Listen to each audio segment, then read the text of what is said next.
പുതിയ വർഷത്തിൽ പുതിയ തീരുമാനങ്ങളുമായി ചുരുളഴിയാത്ത രഹസ്യങ്ങൾ നിങ്ങൾക്ക് മുന്നിലേക്ക് എത്തുകയാണ്. അതിൻ്റെ ഭാഗമായിക്കൊണ്ട് ആദ്യമായി ചാനലിൽ ഒരു മത്സരം സംഘടിപ്പിക്കാൻ തുടങ്ങുകയാണ്.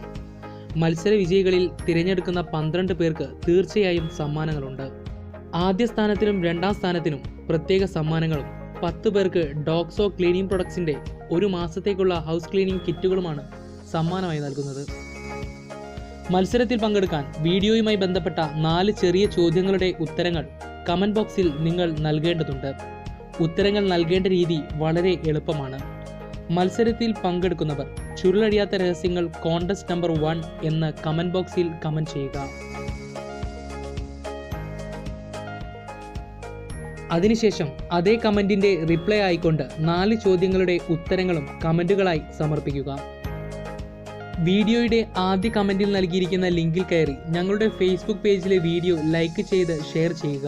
കൂടാതെ വീഡിയോയുടെ കമൻറ്റ് ബോക്സിൽ ചുരുളഴിയാത്ത രഹസ്യങ്ങൾ കോൺടെസ്റ്റ് നമ്പർ 1 എന്ന് കമൻറ്റ് ചെയ്യാനും മറക്കരുത്. വിജയികളെ തിരഞ്ഞെടുക്കുമ്പോൾ ഫേസ്ബുക്ക് പേജിലേക്കും ഷെയറും തീർച്ചയായും കണക്കിലെടുക്കുന്നതാണ്. ഇനി ഇന്നത്തെ വിഷയത്തിലേക്ക് വരാം.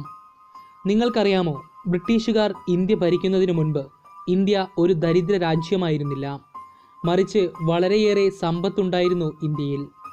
Minerals and metals in pre modern India എന്ന AK ബിശ്വാസിൻ്റെ 2001 പുറത്തിറങ്ങിയ പുസ്തകം ഇന്ത്യയിൽ എന്തുമാത്രം സമ്പത്തുണ്ടായിരുന്നുവെന്ന് നമുക്കൊരു ചെറു രൂപമെങ്കിലും തരും. മോഡേൺ യുഗത്തിൽ എത്തിയിട്ടില്ലാത്ത പുരാതന ഇന്ത്യയെ പരിഷ്കരിക്കുക എന്ന ദൗത്യവുമായാണ് തങ്ങൾ ഇന്ത്യ ഭരിച്ചത് എന്നാണ് ബ്രിട്ടീഷുകാർ പറഞ്ഞത്. എന്നാൽ ഇന്ത്യയിൽ മറഞ്ഞിരുന്ന പ്രത്യേകമായും മുത്തുകളുടെയും കല്ലുകളുടെയും കമനീയ ശേഖരങ്ങളിൽ കണ്ണുവെച്ചുകൊണ്ട് തന്നെയാണ് അവർ ഇന്ത്യ ഭരിച്ചത്. എന്തിനേറെ പറയുന്നു, ഇന്ത്യയിലെ കോഹിനൂർ രത്നം ഇന്നിരിക്കുന്നത് ബ്രിട്ടീഷ് രാജ്ഞിയുടെ തലപ്പാവിന് അലങ്കാരമാക്കിക്കൊണ്ടാണ്.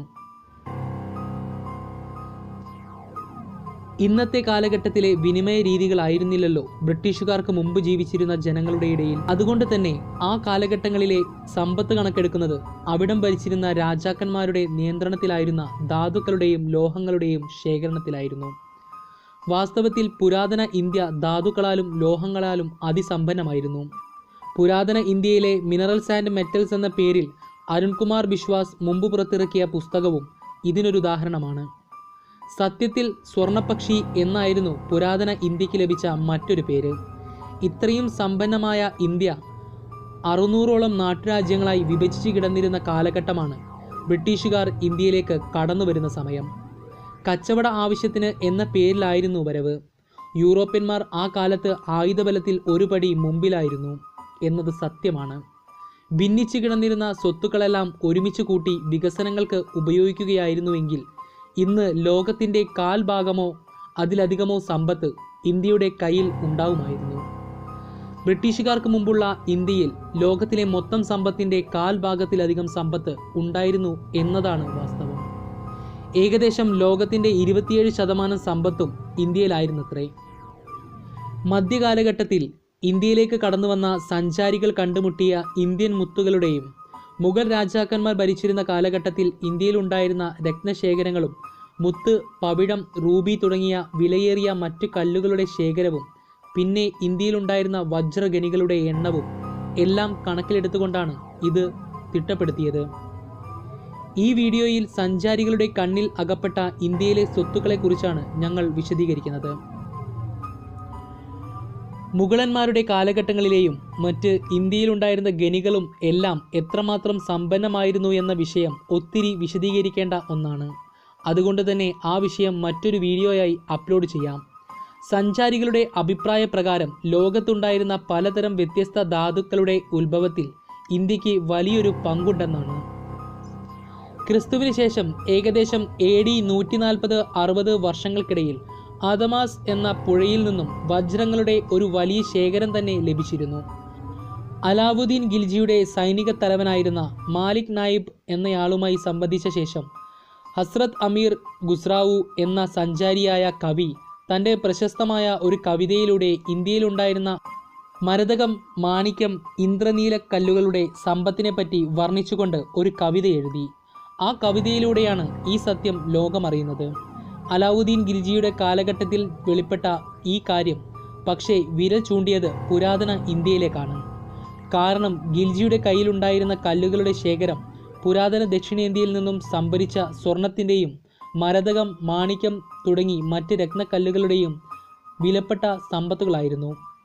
വാസ്തവത്തിൽ പ്രസ്തുത കവിതയിൽ അക്കാലത്തുണ്ടായിരുന്ന എല്ലാ കല്ലുകളിലും മികച്ച കോഹിനൂർ രത്നത്തെപ്പറ്റി വർണ്ണിക്കുകയായിരുന്നു ഖുസ്രാവു.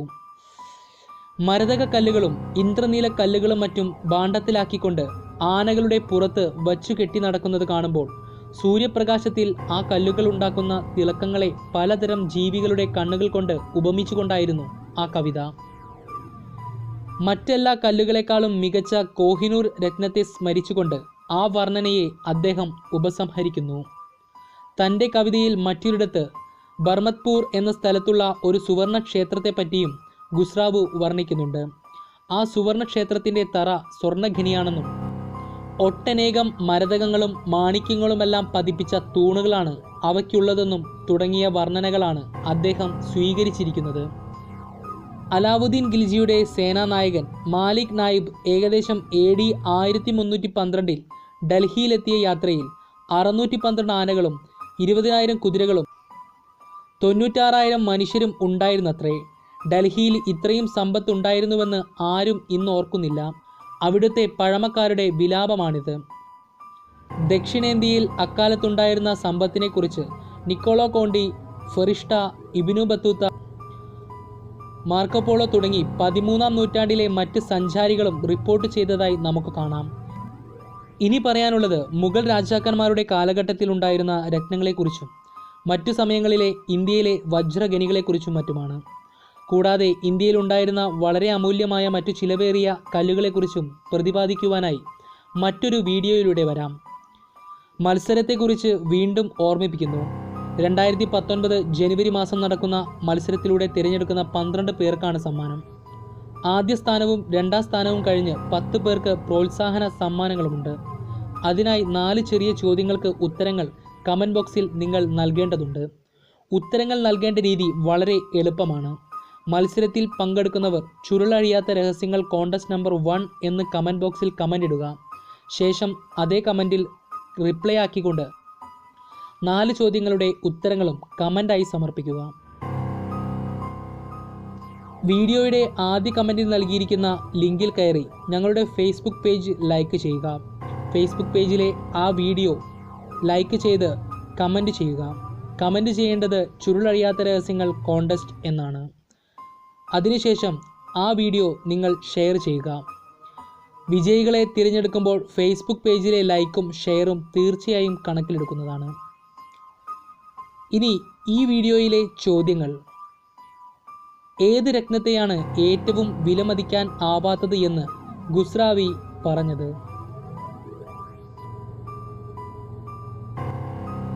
ലോകസമ്പത്തിൻ്റെ ആകെ എത്ര ശതമാനം ഇന്ത്യയിൽ ഉണ്ടായിരുന്നു?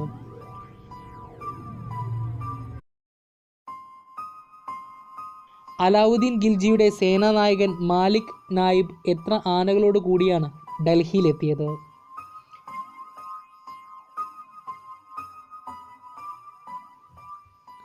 ഏത് നദിയിൽ നിന്നാണ് 140-60 കാലഘട്ടങ്ങളിൽ വജ്രശേഖരം ലഭിച്ചത്?